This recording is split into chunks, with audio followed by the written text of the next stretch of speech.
त्याग, समर्पण आणि मानवतेचा संदेश देणारा पवित्र सण ईद अल अजहा म्हणजेच बकरी ईद रत्नागिरी जिल्ह्यात अत्यंत उत्साहात आणि पारंपरिक पद्धतीनं धार्मिक वातावरणात साजरी करण्यात आली। या निमित्तानं संपूर्ण परिसरात आनंदाचं आणि चैतन्याचं वातावरण पाहायला मिळालं।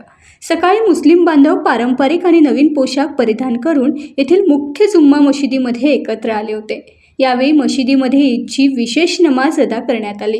नमाजीनंतर मशिदीच्या धर्मगुरूंनी ईदचे महत्त्व सांगून उपस्थितांना मार्गदर्शन केले।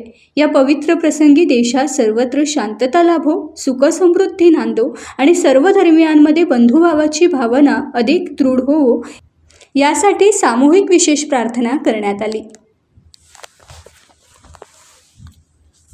टाइम्स डिजिटलला लाईक करा, शेअर करा, सबस्क्राईब करा आणि बेल आयकॉन दाबायला विसरू नका।